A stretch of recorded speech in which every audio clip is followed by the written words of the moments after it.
My name is Gayle Jordan. I'm the Executive Director of Recovering from Religion. And co-hosting with me today is Medelin Nolasco. Medelin, you want to give a wave? And we have a wonderful session planned for you tonight. Thank you, Gayle. I'm going to launch a poll that we have to get us started. And once I bring it up here, I will read the questions out for anyone that may not be following on screen. So we have 3 questions here. Yes, no, or I don't know will be your answers for all 3. Religion comes from specialized cognitive mechanisms of the human mind. Evolution is separate from the mind's means of producing beliefs. And religious rituals harness basic neurochemicals for human bonding. Before I pass it back over to Gayle, I want to give a shout out to the atheist community of Discord for always broadcasting our videos. Thank you, everyone watching on that side. Gayle, did you want to tell us a little bit about RfR? Oh, gosh. You never asked the executive director if she wants to talk about the nonprofit. I'd love to share that with you. So what is RfRx? About a year ago next week, when the pandemic first hit, we recognized that there was a need as we were all going to begin to be isolated, to come together and chat about issues that affect all of us. And that was the tiny bit of a germ of an idea. And it's turned into this RfRx, a prescription for coping, that we have held every week, except for a couple of weeks over the holidays. We've had different guests that are members of our secular therapy project present topical information to us. And so every week you're welcome to join us here. This is not therapy. This is peer support. This is a little informative information. This is a chance for you to see who we are. We'd like to encourage you. This is not a replacement for any other kind of support. So just use this as a supplemental kind of support program, if you will. We offer you the opportunity to ask questions of our guests, and we'll do that. We'll talk about that as we go through the program about when you can do that. You always can use the chat feature if you'd like to.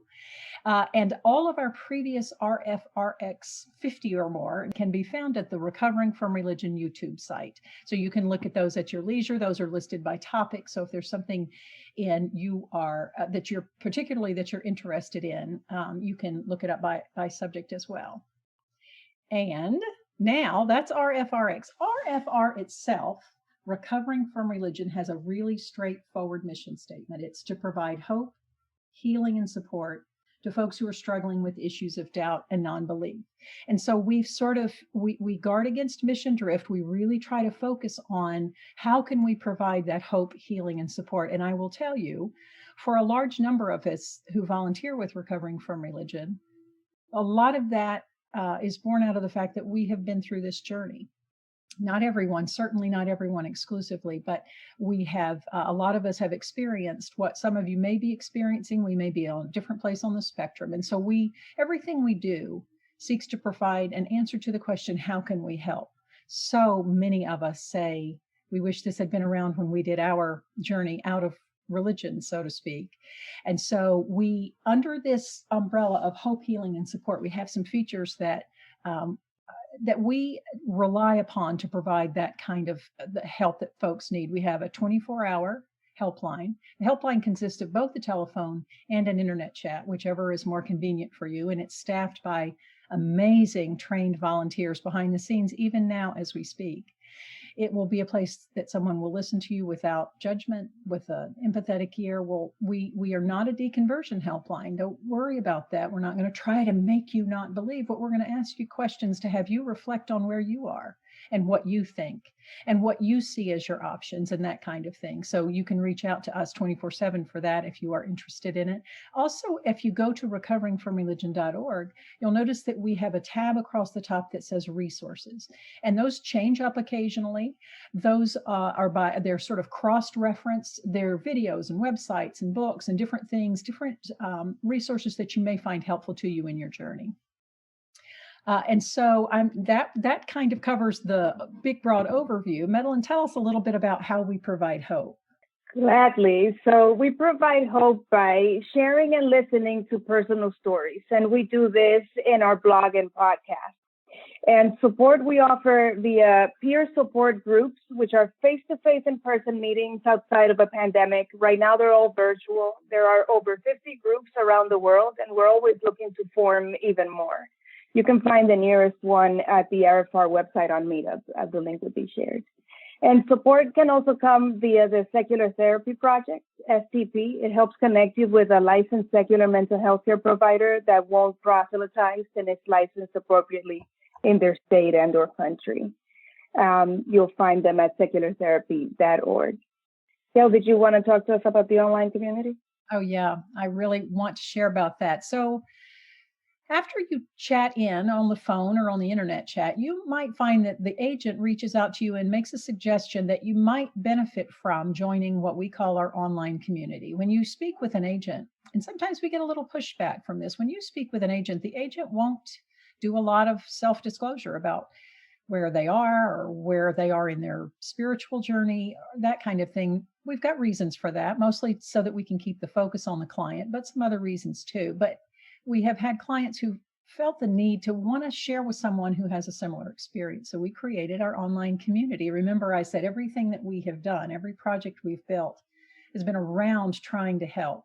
So we found a need for an online community. And in that online community, there are scads of scads is a southern word that I use. Not everybody knows what. There are lots. There are bunches. There are tons of subgroups that you might choose to belong to. We have XJW, we have ex-Southern Baptist, we have LGBT, we have ex-military, whatever your corner of the world is. And you can join as many as you would like. And in there, you'll have real discussions with folks who are experiencing a similar journey. You'll have moderators in there as well, dropping in resources or answers to questions or helpful thoughts. But mostly you're in there with other folks who know your language, who know your experience, and who know your journey.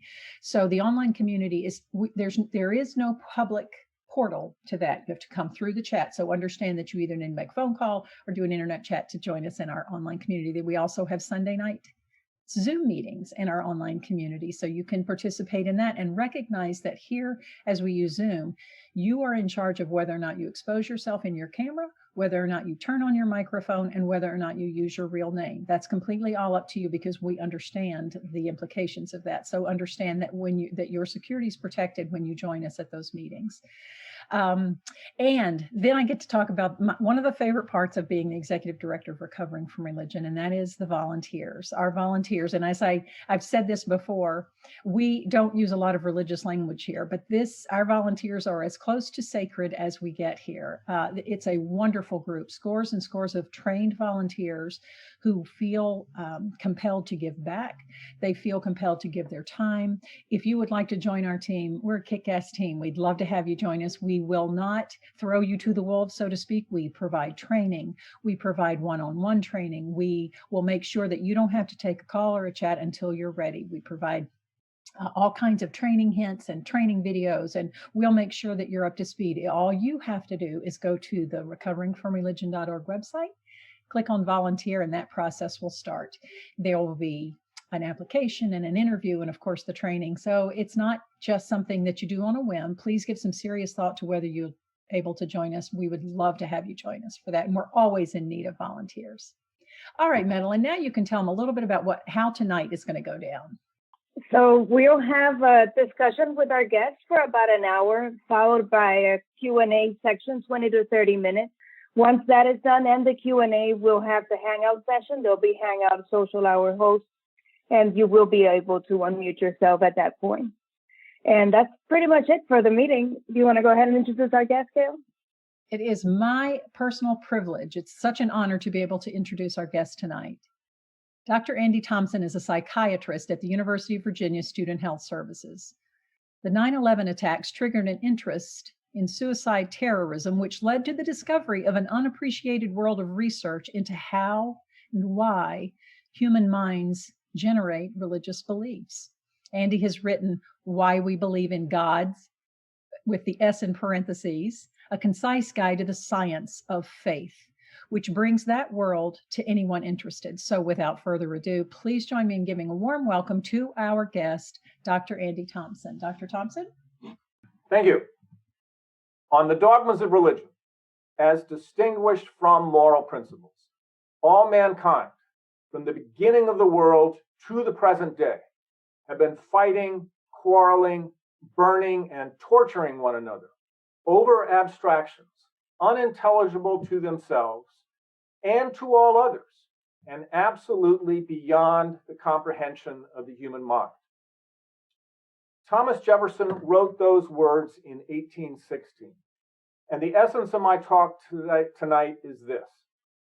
If you were to run into Mr. Jefferson next week, you could say to him, "No, Mr. President, religion is no longer beyond the comprehension of the human mind. In point of fact, we are on the verge of a comprehensive cognitive neuroscience of religious belief. We now in the 21st century are the first generations in the history of the world to understand how and why human minds generate religious beliefs, why we're vulnerable to subscribe to them, why we share them. And we are in that position, Mr. President, because when you made those comments in 1816, there was a 7-year-old boy in England, Charles Darwin, who would grow up to give us the only workable explanation we have for the design and variety of all life on Earth, and the only workable explanation we have for the design and architecture of the human mind. And it's those pieces of the human mind, everyday, ordinary, but still special in a way, everyday, ordinary cognitions that go into building religious beliefs. And what I'm going to do tonight are a couple of things. One, we're going to start just with a summary of evolution by natural selection, do a little bit about human evolution to give you a base of this, and then we will look at some of the cognitive mechanisms for religious belief, and then we will switch to ritual, where our ancestors actually literally stumbled into a way of harnessing neurotransmitters to sort of supercharge these religious beliefs. Darwin wrote his Origin of the Species in 1859, and the next to the last paragraph said this: psychology will be based on a new foundation. Darwin understood the implications of his discovery, but it took about 150 years before they really started to be applied to psychology and the cognitive neurosciences, starting in the 1990s, and there's been an explosion. Evolutionary psychology, Darwinian psychiatry, evolutionary anthropology, and it's out of those discoveries that we have the understanding of religious belief. This is the typical understanding of evolution, that it works at the level of an individual. But if you take Darwin's idea and you combine it with Watson and Crick, genetics, you get the modern Darwinian synthesis. And evolution works not at the level of the individual, but at the level of the gene. And if you step back for a moment, of course, that makes sense, because what's the fundamental unit of life? It's DNA, it's the gene. So that's where evolution works. And that leads to this. This is the best statement I've seen of the modern Darwinian synthesis. So every organism is an integrated collection of problem-solving devices, adaptations, shaped by natural selection over evolutionary time to promote in some specific way the survival of the genes that built those adaptations. So my heart solves the problem of pumping blood. My lungs solve the problem of extracting oxygen from the air. Hemoglobin solves the problem of transporting it. At every single level of biological inquiry, evolution by natural selection. Now, this is also an important statement because this is a summary of the human mind.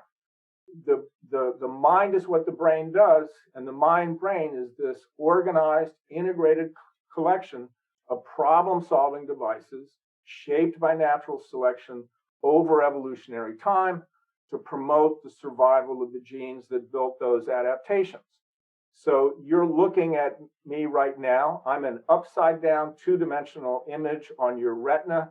myriad adaptations turn it into the three-dimensional view that you have. What we're going to be talking about are social adaptations. You don't know it, but looking at my face, you have very specific adaptations that tell you something about my personality. Actually, looking at my eyes, you have specific adaptations that tell you something about what my intentions are, what my desires are.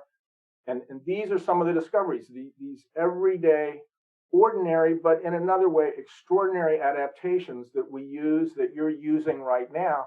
These things are utilized to generate religious belief. Another way of thinking about it is that the mind brain is like the Apollo spacecraft. What's the Apollo spacecraft? It's this compact array of engineering devices that are solving a constant stream of problems, only some of which become conscious to the astronauts. Most of it goes on unconsciously, automatically. That's the way your mind brain works. Very specific adaptations. And we're going to talk about some of them to give you an idea of how it goes into shaping religious beliefs. So that's the modern Darwinian synthesis, adaptations, the cognitions that go into religious belief. Human evolution, right? And our minds have a great deal of difficulty getting our minds around the time sequences involved. The main thing to keep in mind is that we are risen apes, not fallen angels. We are African apes. We are the last surviving hominid. And what's interesting is that Darwin knew this, but in The Origin of the Species, he only made the sort of great uninvited but present guest in The Origin of the Species, human beings. And this is the only, he said, light will be thrown on the origins of man. He knew we were apes. He knew we probably evolved in Africa. He waited until 1870 to publish his ideas on that. But he knew at the time that he wrote Origins. And we are all Africans. And if you look at on the east coast of Africa, the Great Rift Valley runs from Somalia all the way to Mozambique. You want to think of this as the birth canal of the human species. You know, this is where Homo sapiens probably evolved. That again, we are all Africans. Again, let me just give you some illustration of the time sequences involved here, because the adaptations we're talking about arose in a hunter-gatherer environment on the plains of Africa long ago. These are not adaptations that arose in 19th century Vienna, right? Now, just let's take today, 24 hours, okay? We're going to take 24 hours today. Midnight last night, our genus Homo shows up, okay? Homo habilis, Homo erectus. Now, there'd already been a couple of million years of Lucy and Australopithecines, right? You know, and we carry a lot of Lucy in us. But I'm just going to start last midnight, Homo erectus, Homo habilis show up. Now take every hour and turn it into 100,000 years. So the 24 hours of today is 2.4 million years, right? So our genus shows up at midnight last night, at about 6 a.m. this morning. Some of them started to leave Africa about lunchtime. Some of them made it into what is present day Europe. At 6 o'clock tonight, Homo heidelbergensis shows up, our most immediate ancestor. At 6 o'clock tonight. At 9 o'clock, some of Homo heidelbergensis left Africa, became Neanderthals in Europe. At 10 o'clock tonight, we start to show up, Homo sapiens. And probably about 11:20 tonight, fully formed, anatomically, behaviorally modern humans show up. And that's us. And like 11:20 tonight. It is not until 6 minutes before midnight, about 10,000 years ago, that we start to settle into agricultural communities in the Near East. And we settled into those agricultural communities to brew beer. No joke. And we may owe civilization to beer. I'll get to that later. But as you can see, for the vast majority of our evolution, we're living in small kin-based groups in Africa, right? And then we leave Africa and we spread around the world, and we are the last surviving hominid, right? By 25,000 years ago, they think the last Neanderthal died out. And we are the last surviving hominid. Why? And one of the reasons may be because of our phenomenal cognition, the pieces of that cognition go into religious belief. So always keep in mind that the evolutionary past frames the experienced present. In our modern skull is a Stone Age brain, a hunter-gatherer brain that was shaped on the savannas of Africa. And there's a huge mismatch. I don't know if you can read the captions. You want to watch the hunting channel or the gathering channel. But that is our fundamental psychology. And how did we evolve these big brains? On the left is Homo erectus. On your left, on the right is us, Homo sapiens. And I want you to pay particular attention to the frontal areas of the skulls. We have large frontal lobes. And in evolutionary time, we developed these big brains pretty quickly. Lucy was probably 400 centimeters, cubic centimeters. I think Homo habilis maybe 800. We're about 1,400 cubic centimeters, and a lot of it is frontal lobe. Now, we had conquered the physical environment. Remember, we left Africa, 1.5 million years ago. Okay, so we had conquered the physical environment. So what was the environment that was impinging on us that led natural selection to develop these extraordinary brains, particularly the frontal lobe? And the environment that shaped that selection was each other, right? And our brain is a social brain, and a lot of it is in our frontal lobes, and it is those social adaptations that go into religion. Now, the other thing is that we achieved something that the insects achieved, something called eusociality. And one of the reasons we may be the last surviving hominid is because we are a eusocial species. We're what's called an ultra-cooperative species, an ultra-social species. And what constitutes eusociality? These are some of the characteristics. Multi-generational care of the young. A lot of you, I'm sure, out there are grandparents, and you are involved with your grandchildren. Cooperative care of the young. A chimpanzee mother won't let her sister hold her infant. I've got a 1-year-old grandson. You want to hold him? Please, be my guest. We take that for granted, but it is actually very unusual in the animal kingdom, this cooperative care of the young.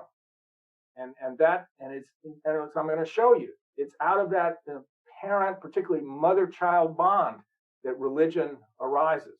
We have division of labor. Think of all the different jobs that the people here tonight do. Defense of local communes, of our group, and self-sacrifice. We're an extraordinarily altruistic species. And part of the ultra-cooperation and the ultra-sociality is to generate and encourage reciprocal altruism. And again, you have to keep in mind that all this evolved in the small hunter-gatherer tribes in Africa. Life was a continuous, nonstop camping trip with close relatives. And I think the other thing that's important in this is to keep in mind that, again, we are all Africans. All 7 billion people on the earth today are the descendants of somewhere between 600 and 2,000 individuals who survived a climate catastrophe about 70,000 years ago. So, put away your racial, religious, ethnic differences. Underneath our skins, we are all Africans. So the next time you have a discussion with a white nationalist, remind him or her, probably a him, remind him that he's an African ape, actually. I'm sure they'll love it, but that is the scientific fact. That it is out of those mechanisms that arose in Africa, in our primate, our Australopithecines, and particularly our Homo ancestors. Modern Darwinian synthesis, human evolution. Let's get to the meat of things. So what compromise religious ideas? Religious ideas are a byproduct of cognitive mechanisms that were originally designed for other purposes. Now, a lot of you might say, well, byproduct sounds kind of weak. I mean, how could something as powerful as religion be a byproduct? Okay. Reading and writing. I don't think anybody here would say that reading and writing hasn't been a powerful cultural invention. We don't have reading and writing adaptations in our brain. What do we have? We have vision. That's an adaptation. We have fine motor skill, adaptation. We have language, which is an adaptation. And it combines for the cultural creation of reading and writing, which I don't think anybody here would disagree that has had enormous impact. Similarly, religion is a byproduct of, just like reading and writing, it's a cultural byproduct of these mechanisms that come together for a variety of reasons. So it's a byproduct of these mechanisms, and it's a byproduct in particular of our social mechanisms, our ability to imagine social worlds. And they are always, religions are always human concepts with just slight alterations that create powerful stimuli. Other way of looking at this is that the psychology of religion is the same as the psychology of junk food. If you understand the psychology of junk food, you understand religion. And people feel like I'm insulting religion. No, I mean, I like at times to insult religion, but this is actually just a fact. Right? What is junk food? Okay, junk food is a cultural creation that arises from some of our adaptations, but comes back at us with supernormal stimuli. So I have an adaptation for cravings of sweets, but the original sweets were ripe fruit. Junk food gives me brownies and Coca-Cola, a supernormal stimulus, and you know, my pleasure centers light up. I don't know about you, but in the middle of the night, you know, if I know downstairs there's a peach or a brownie, I'm not getting out of bed for the peach, right? It's the brownie. And because that's a supernormal stimuli that attracts me. We all have adaptations for lean game meat, crucial source of protein. Junk food gives us, you know, high fat and tons of it. And remember, in the ancestral environment, starvation was always right around the corner. We had adaptations to eat as much as we could, and junk food just gives it to us in spades. And what I want you to see is that this is what religion does. Religion has components that arise from our everyday, ordinary, and extraordinary adaptations that make us human and come back at us with these super normal stimuli. I hope you see that the fundamental psychology of religion is the same mechanisms as the fundamental psychology of junk food. Now, what are some of those mechanisms? Now, what does a 2-year-old do when he or she is distressed? A 2-year-old comes, you know, stumbling over towards you and reaches up and wants you to pick him up. And you do, as a parent, you reach down and you pick him up. This is the basic attachment mechanism. And this is old. This is in mammals. It's part of our mammalian heritage. Probably goes back 65 million years. The primate attachment mechanism, you know, probably at least 35 million years ago. It is an extraordinarily powerful mechanism that we have. And this is one of the things that religion hijacks, and it is absolutely central to understanding our religion. When we're distressed, we look for a caretaker. We look for an attachment figure. If you're interested in this, this was mapped out originally by American psychologist Mary Ainsworth, British psychiatrist John Bowlby. If you look in the Atlantic magazine, just put in on becoming attached, Robert Caron. If you can't find the reference, email me, I'll send it to you. This was an article, it's from 1990, but the beauty of the article is that both of them were still alive and they're interviewed. And it's just marvelous. And if you want to learn about the attachment system, this is a place to start. One of the things that religion is particularly good at hijacking is the earliest attachment mechanism.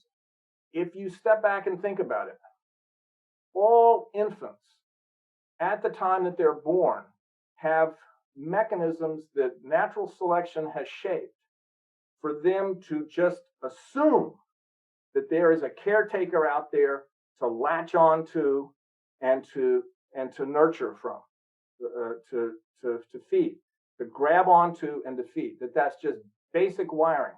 And also when distressed, to cry.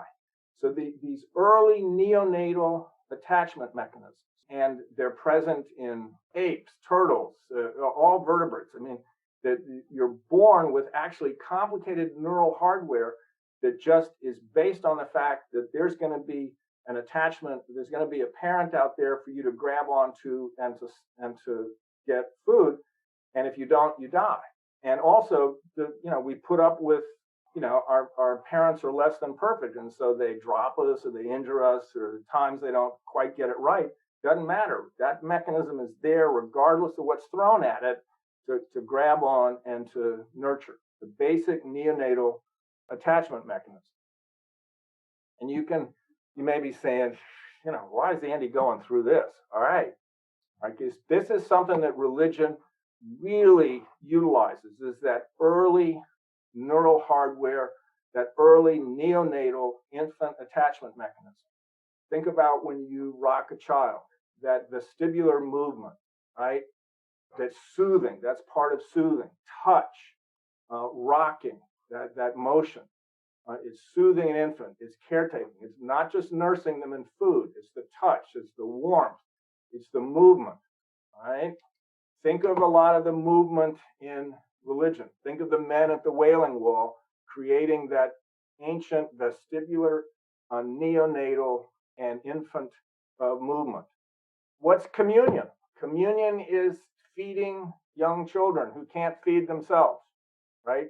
Here, children are being fed, but that same mechanism is used when an adult goes for communion. A parent is feeding a child who can't feed themselves. That mechanism is there and gets utilized, right? Now, think of your hymns. Think of your favorite hymns. Go back and look at the hymns or sing them to yourself. Most of the imagery in most hymns evokes that early childhood attachment. Amazing Grace. I was lost and now I'm found. I was blind and now I see. Was grace that taught my heart to fear. Was grace my fears relieved. Swing low, sweet chariot. I mean, just look at any of the majority of hymns. Onward Christian Soldiers, those kind of hymns are actually minority.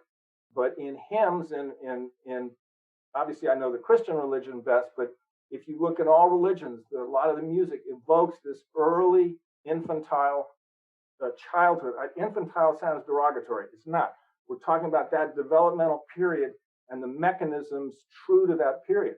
Those don't go away. Those are sitting on our brain. Religion uses them. You play Amazing. You want to see me cry? Just play Amazing Grace with the bagpipes. The pipes will start pouring. It's just there. Why? Okay, that mechanism is getting stirred. What is crying? Crying is an ancient childhood mechanism that we have that other mammals and primates don't. It's a hard to fake, honest signal of distress. And that ability stays with us. And we obviously use it as adults. If I'm distressed, I can signal people by tears. But that's an ancient childhood, early childhood attachment mechanism that gets triggered. Look at Scripture, and look at Scripture through the lens, put the lens of early childhood attachment. And you'll see that religion evokes the idea that religion or a God is a parent, and a parent who's a supernormal parent, a parent who's better than your own parent. And it's there in Scripture. Just another example. But again, think of if you go back and think of your favorite scriptures or your favorite hymns, I will guarantee you it evokes this early childhood attachment. If you're interested in this, obviously I'm biased towards my own little book, but if you've only got one book in you to read on this subject, you want to look at John Wathay's book, on the illusion of God's presence. It is absolutely, I think, the best book out there that summarizes all the cognitive mechanisms, but where he goes, where nobody else does, that he maps out better than anybody, the sort of combination of these early childhood attachment mechanisms and the social moral mechanisms. It's a marvelous book. And if you, as I said, if you got one book in you on this subject, look at John's book. All right. So now, what about the afterlife? How do we understand the belief in the afterlife? Right? This is a burial site of our species in modern day Israel, 90,000 years old. It's an adolescent male, and you can see that horns of an animal were put with him. And so there's clearly a belief of an afterlife there. It looks like Neanderthals had belief in afterlife. So why would we be vulnerable to believing in afterlife? And this is the modern version of it. Pop-up's in the cloud now. Where does it come from? Now it comes from a phenomenon called decoupled cognition. And it's a fancy word for something that is everyday. We can decouple our cognition from time and place and mind and body. What about time and place?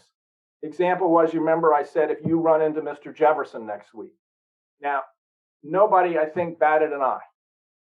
We can easily imagine next week talking to Mr. Jefferson. Very easy to do. And all of you, as you've been listening to me, I know there have been moments where you stop and think of a conversation you have to have with somebody tomorrow or next week, or you remember a conversation from last week or something. In the present moment, you can decouple from this moment and this place and go elsewhere and have a complicated social interaction with another person. It's crucial to our cognition. I mean, there's a patient I'm worried about that I have to see tomorrow. I can right now, while I'm talking to you, I can think about it, right? And we just take it for granted, but it's unusual. And it's crucial to being able to imagine an afterlife occupied by other people. Now, what about the decoupled cognition of mind and body? That's also crucial. Now, imagine that this is your brain, right? This is your brain right here, and I'm going to do a little surgery. This is half your brain. And imagine for a moment that this is the frontal lobe right here. Frontal lobe, this is the back of your head, right? So frontal lobe, back of your head. Now, here's why I'm going through this. Because in the midline of your brain, in the frontal lobe, is where you are aware of your own thoughts and feelings and the thoughts and feelings of others. If I wonder what Gayle is thinking right now, I'm using this middle part of my frontal lobe. If I'm thinking about my own thinking, I'm using the middle part right here in the front of my frontal lobe. Okay? Now, however, if I'm thinking about Gayle's left hand, which was on her chin, I'm processing that. I'm actually processing that on the exterior of my brain. If I'm thinking about my own left hand, I'm processing that on the exterior of my brain, the outer part, right? So you can see that in our basic neural architecture, processing thoughts and feelings, my own and other people, is in one part of my brain, and a completely different part is my processing my own body and other people's bodies. All right, Andy, why is this important? Here's why it's important. So that the brain represents minds and bodies in completely separate neural circuits. So we immediately experience and believe mind and bodies are discrete categories, despite the evidence to the contrary. Mind is what the brain does. My mind is in my brain, part of my brain. My mind is my brain, but yet I experience my mind as separate from my body, and I experience Gayle's mind separate from her body. So if I had to have Gayle in front of me to think about what she's thinking, that would be a real problem, right? But I could think about what Gayle's going to think next week. I can think about right now what Gayle might have thought about, last week. And so it's an extraordinary piece of cognitive software, but it's crucial to our everyday life. But so I hope you can see that belief in some form of life that's separate from the body is just the default setting of the human mind. And what I'm hoping you're starting to see is that religion, as crazy as it can be at times, is actually always just one small step from everyday human cognitions. They are extraordinary when you look at them, but they're everyday cognitions. There's nothing in religion that doesn't come from something that you are using tonight as you listen to me and as you talk to others. It's just everyday cognitions that, boom, come together in this extraordinary and unfortunate cultural byproduct. Decoupled cognition. Another thing about religion is something called minimally counterintuitive worlds. And again, a fancy name for a very simple thing. If I tell you that this tree will do your laundry, fix your computer, file your taxes, you're not going to believe me, right? Because there's simply too many violations of treeness, right? It's like nonsensical. But if I tell you that that tree will listen to your prayers on a night of a full moon, you'll be vulnerable to believe me. I mean, maybe not this crowd, but most of us are vulnerable to believe it, because there's just one violation, and it's a violation that includes a human mental state, something important to emotions or social interaction. Everything else you know about trees are still there, and there's just this one little violation, including a mental state. These are called minimally counterintuitive worlds, a fancy name for that there's one or two small violations. They involve human mental states. Everything else you know about the subject is intact, and these are attention arresting and memorable. An aspect of our psychology. And so this is your basic supernatural template. There's always going to be a counterintuitive physical property.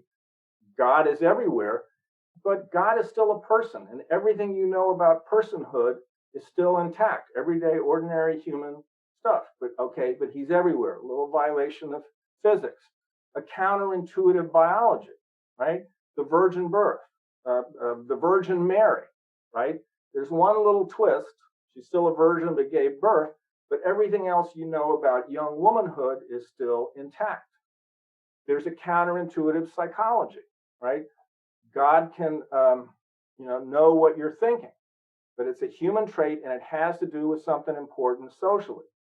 If the violation was God knows where every car is parked in the whole world at this moment, you're going to see that as kind of nonsensical.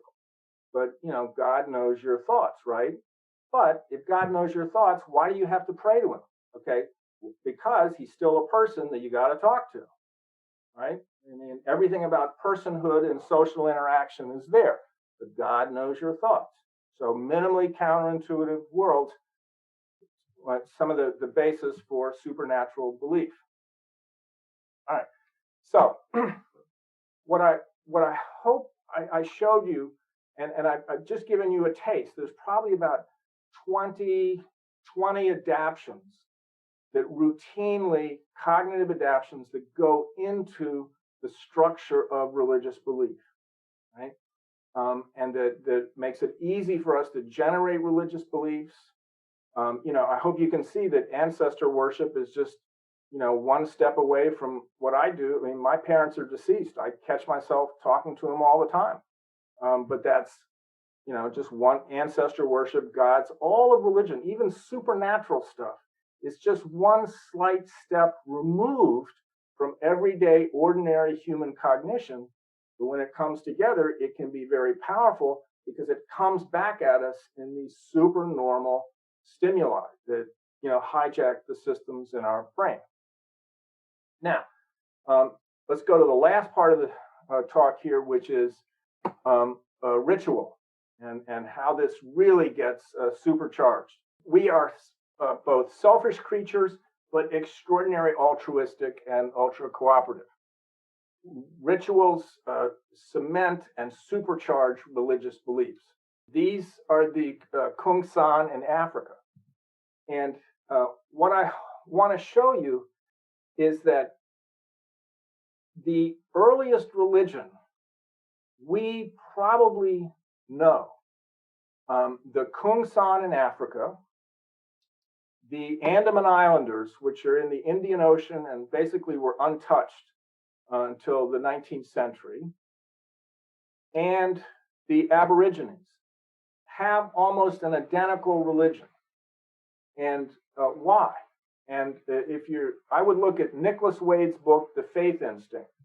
There are things in there I disagree with about group selection, but he maps out beautifully that these three groups are the descendants, the direct descendants of Homo sapiens who arose in Africa, who left Africa and swept to the west, and that they are almost direct, unobscured descendants of our original ancestors. And what's interesting is that they have almost the identical religion. And so Wade argues that this is a window into the original religion, which was in Africa. And as I hope to show you, echoes of that, pieces of that are in every modern day religion.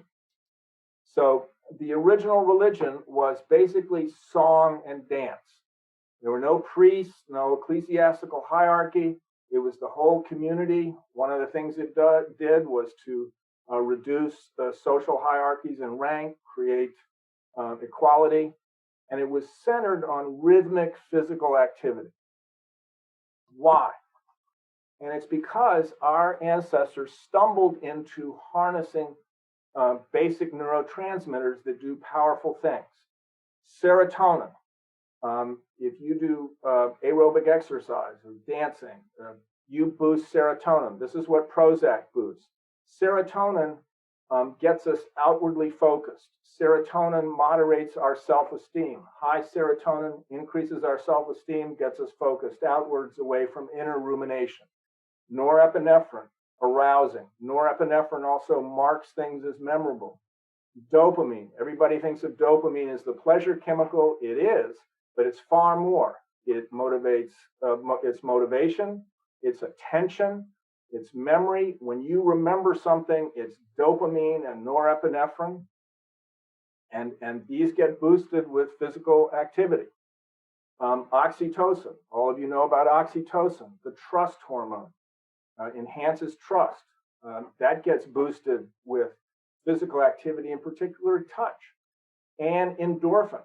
And we tend to think of endorphins as the runner's high or pain, but endorphins are involved in bonding.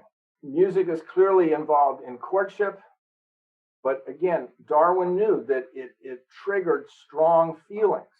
And when you make music, not listening to music, but when you make music, you are generating endorphins, and endorphins are social bonding and social trust. This is a great experiment.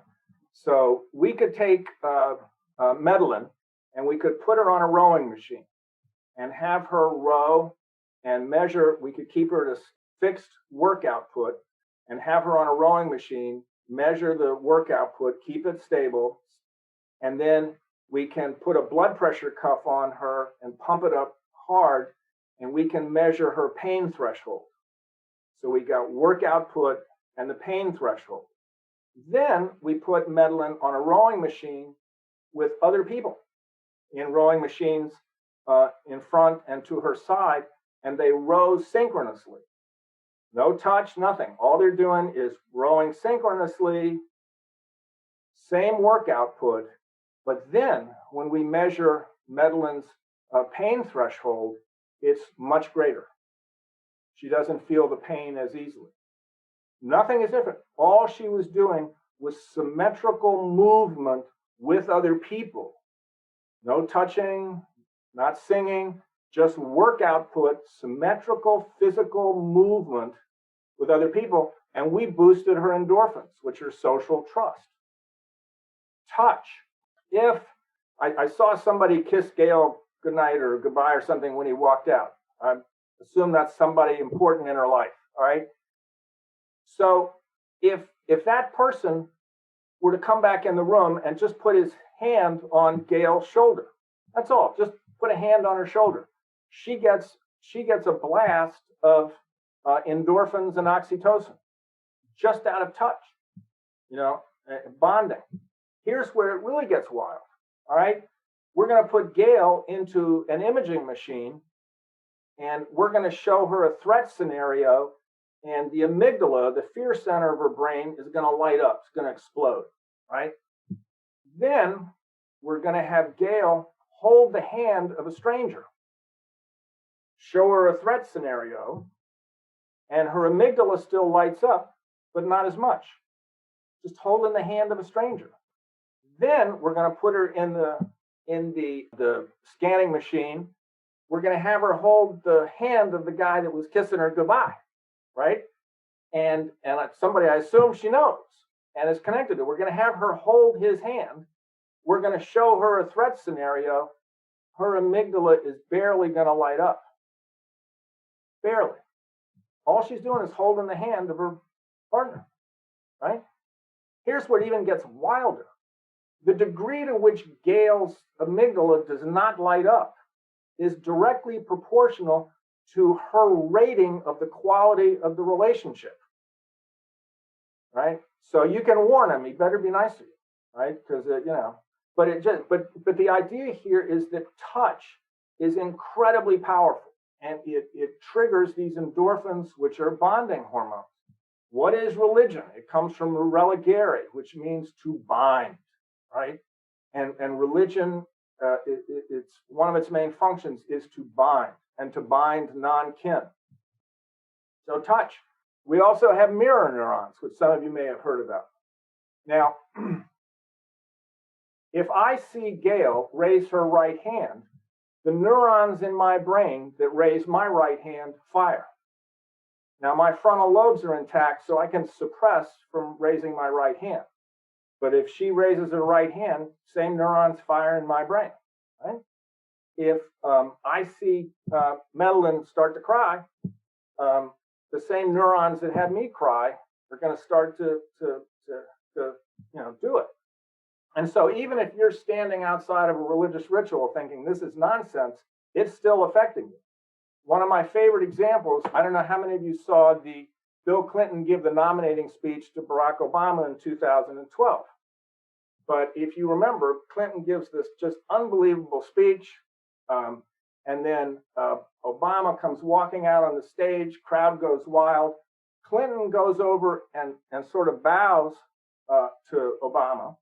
And then the two men embrace, and Obama is just stroking Clinton's back like crazy, and you can see a tear coming out of Clinton's eye. Very powerful moment, if you remember it.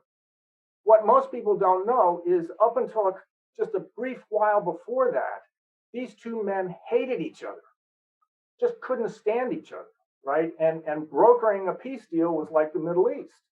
And they got them together, and they they settled their differences momentarily. Clinton gives this speech, Obama comes out, is doing this, and you can see. Now, I'm watching this, and I'm starting to cry, right? Those are mirror neurons. And what Obama and Clinton are doing, unbeknownst to them, they're hugging and they're, stroking each other. They're just getting a shower of endorphins and oxytocin, right? And they're bonding, and it probably helped repair their relationship. Here's what I'd like you to do. I mean, I do this with audiences, but we can't do this tonight. But sometime, I'm going to make you self-conscious here. But what I'd like you to do is sometime at home, if you've got one or two other people, do the following thing, right? What I want you to do is just think about how you're feeling. Just how you're feeling, number one. Number two, I want you to think about somebody you care about who you're in conflict with, right? And just think about how you feel about that person. Somebody you love, but somebody you're in conflict with. They're tough conflicts right now. Just how do you feel about that person? That's number two. Number three is I want you to take the skin on the back of your hand and really crank down on it and make it hurt as much as possible. Just really crank down on it, right? Those three things: how you feel about somebody you love, you're in conflict with, and induce some pain. And you think, God, what is this guy doing? Okay, here's the reason. Once you do that, then I want you to stand with those people. If it's just one person, fine. It's got to be at least one person. If it's a couple people, put your arm around them. Start swaying back and forth, okay? Touch, symmetrical movement, right? Back and forth, right? And then belt out a couple verses of Happy Birthday. And then after you do that and you get over your self-consciousness, what I'd like you to do is then pinch your hand and see where your pain threshold is. I'll guarantee you your pain threshold has gone way up. You really have difficulty getting the same level of pain, number one. Then think about how you feel about the person you're in conflict with. See if you notice any change. And then just think about your own feeling state, right? That's very simple. And we're talking about 2 verses of Happy Birthday. We're not talking about 6 or 8 hours of doing this, which is what the basic religion was and what many religions still are. Think of camp meetings, revival meetings, right? And, if like me, intellectually, you don't like what, the meaning of the lyrics of Amazing Grace are, if you really don't like Amazing Grace, sing Amazing Grace. See what happens, right? Because the point is that you can see just in that little experiment, for just a couple of minutes, we can harness those neurotransmitters and change how you feel about yourself, how you feel about others, and we can show from that pain threshold that you've already generated significant endorphins. So, what do rituals do? Well, again, rituals resolve social problems. The freeloader in the group will stand out. We have rituals are useful in, non-serious punishment of group members. Rituals are a hard to fake, honest signal of commitment to the group. Rituals are important for courtship. I don't know about you all, but some of my early attractions and girlfriends were at the, Sunday school, right? And singing in the choir.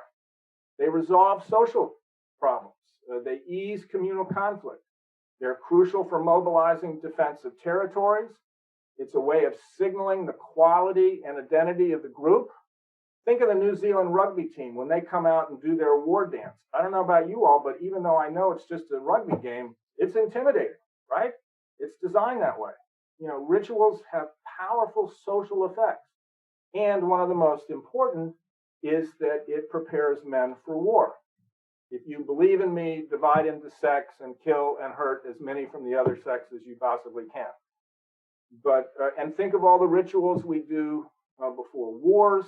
But think of the rituals before football games, right? I mean, those are, think about when the team huddles and they do all this stuff and they're touching and they're chanting and they're getting ready for a ritualized kind of combat, which is, American football. All right, final point here is important. The standard view was that we were in hunter-gatherer societies, and then we settled into agriculture, and that's when religion arose. I hope I'm starting to show you that's not true. We can see deep into historical time before written history, and it looks like our ancestors as hunter-gatherers had rituals and religious rituals. The Aborigines with dream time. In Turkey, in 1996, a place called Göbekli Tepe was discovered, and it upended archaeology because Göbekli Tepe was clearly a religious site while we were still hunter-gatherers in that part of Asia. And so even as hunter-gatherers, after we'd left Africa, here's evidence still living a hunter-gatherer lifestyle where we would gather for religious rituals. And part of it was probably to bring non-kin groups together. And this is the part I like. So they discovered at Göbekli Tepe evidence where they brewed beer. The original beer came from barley, and the original bread was probably not for eating, but was to store the barley for making beer. Now, why? Because alcohol, when we drink alcohol, one of the things that we stimulate are endorphins, mu opioid receptors. And so one of the reasons we drink alcohol is that it makes it easier to bond with people, easier to bond with non-kin. And so there's evidence of alcohol. And again, it looks like one of the reasons we may have settled into agricultural communities is not to grow food, but to grow better barley for beer. We may owe civilization to beer. They had dancing, right? This is from Göbekli Tepe. And part of why I like this is I like to tease my Baptist friends who don't drink. And I say, are you aware that, by not drinking, you're being anti-religious? But again, I hope you see what goes into religious ritual. So let me finish up here. The next time you see something like this, I want you to look at it differently. I want you to look at this a number of ways. This is a dance, right? These men praying, it's a dance. They're moving symmetrically. They're touching each other. They are chanting. All that's endorphins, symmetrical movement, touching, chanting. And they're doing it for long periods of time. I mean, they're generating huge amounts of endorphins and bonding. And I also want you to see that even here in modern Islam, you see the echoes of that hunter-gatherer religion from Africa, potentially hundreds of thousands, maybe millions of years old. Even Buddhism. We think of Buddhism as monks in caves. Buddhism has beautiful rituals, beautiful dance rituals. And again, it's symmetrical movement. It's chanting. It's it's a dance, and it's the echoes of that original religion. Think again of the men at the Wailing Wall, chanting, symmetrical movement. It's all there. Again, what looks different comes down to these common denominators that are echoes of our deep history. Think of your Christianity, right? And the singing of hymns. Even in I was Protestant, Presbyterian. God's frozen people. But even there, you would occasionally turn around and shake people's hands. But there's touch and there's singing and also I think what's interesting is that the history is that pews were put in churches. Not until like the 15th century or something like that, and it was to stop the dancing. So in conclusion, I wish you could make up your mind, Mr. Dickens. Was it the best of times or was it the worst of times? It certainly couldn't have been both. And if you remember from the Tale of Two Cities, it was the best of times, it was the worst of times. And that's what I would like to argue, that it is the best of times and it's still the worst of times. It's the worst of times in that all you got to do is pick up a newspaper, turn on the television and the news, and you will see something about religious conflict somewhere, violent religious conflict. And I'd submit to you that religion remains one of the main barriers to a global civil society. So I would suggest to you, and I don't think it's hard for this audience, that religion is still unfortunately something that is terribly destructive. So it's the worst of times. But if I have done my work well tonight, I hope I have shown you that it is also the best of times. It is the best of times in that we are the first generation in the history of the world to now understand how and why human minds generate religious belief, right? We really are well into a solid cognitive neuroscience of religious belief. It's like we have the fundamental structure of DNA. We've got the double helix, and now it's just filling in the rest. So I would submit to you, it is also the best of times. And it basically leads us to three questions, right? The three questions are, what am I going to do with this knowledge? I have it. What are my responsibilities? What am I going to do with this knowledge? Number one. Number two, what are you going to do with this knowledge? Number three, third question is, what are we as scientifically literate, educated, democratic societies in the 21st century? What are we going to do with this scientific knowledge for future generations? Thank you very much. My goodness, Dr. Thomson, what an impactful message this has been. I have thoroughly enjoyed every minute of this. It's your questions. I was going to kind of feed them back to you at the end of it. Is what do you do with this information? I'm going to have to reflect on this. Someone commented in the chat as you were speaking. It gives us maybe a little more compassion for understanding why people do what they do, but more than that, it gives us somewhere to go with this as we rebuild our communities without religion, as we see the importance. And in the chat also, there's a lot of conversation about coming together at music festivals and events. Yeah, that we can replicate some of this and try to understand the importance of this. Wow, I've just been blown away. I think I'm supposed to be answering questions, but I'm so distracted. Thank you. I second those remarks. That's wonderful. And we do have some questions. Medelin has been busy behind the scenes gathering the questions that were in the chat. So Medelin, I'll turn over to you for a little bit of that.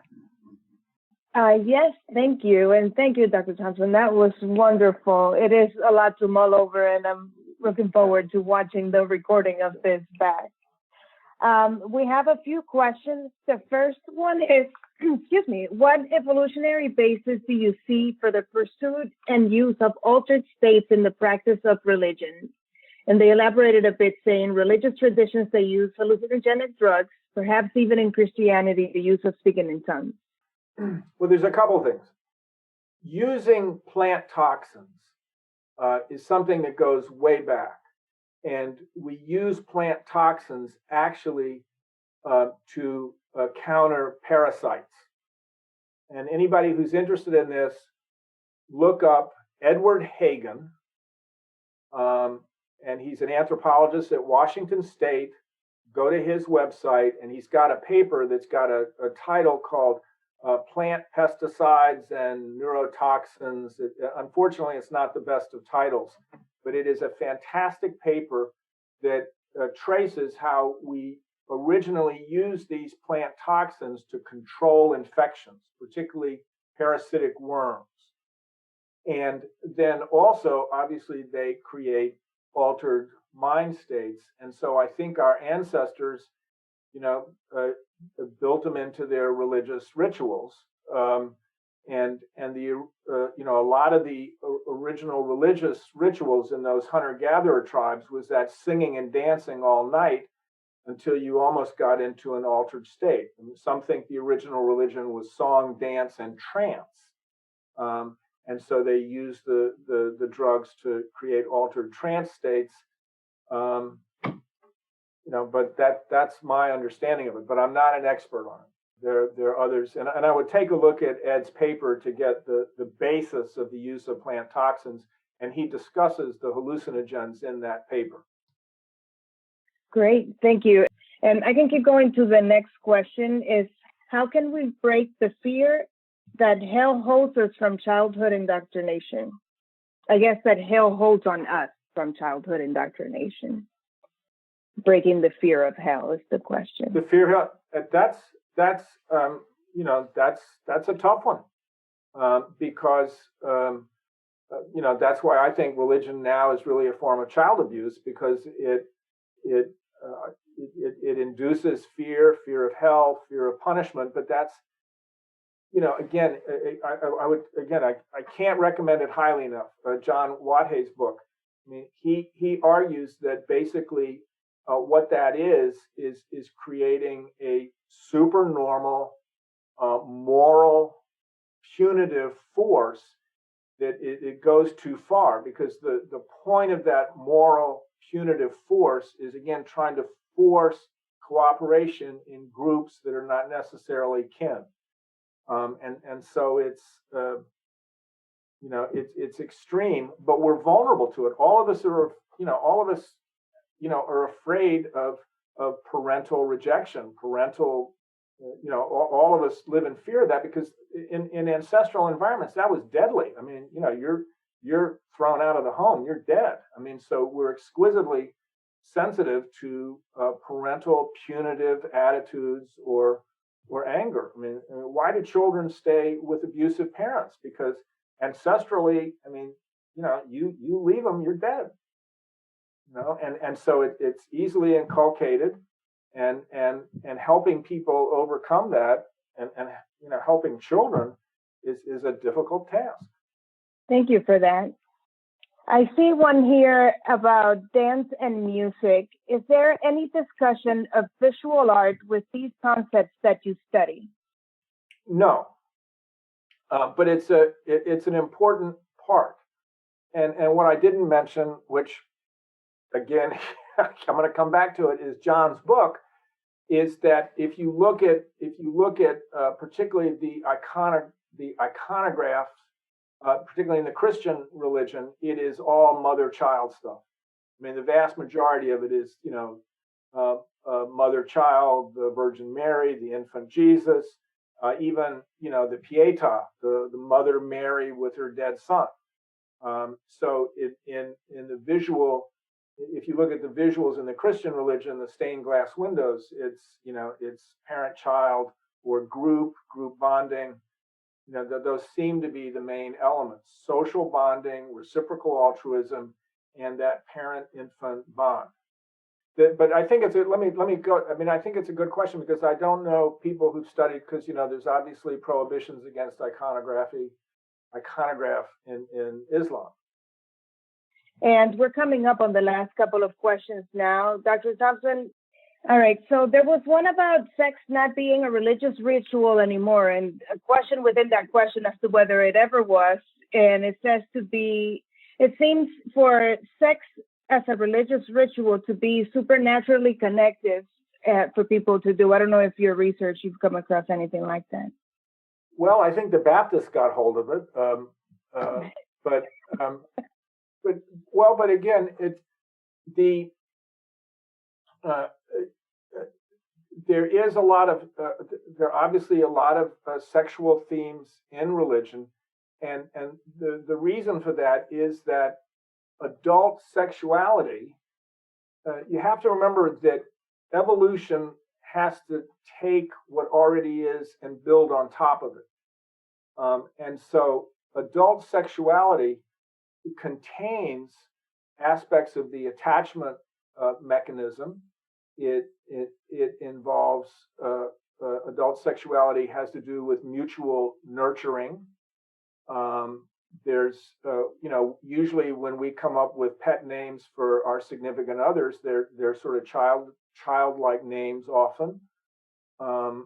They're what Cher's song, "I Got You, Babe."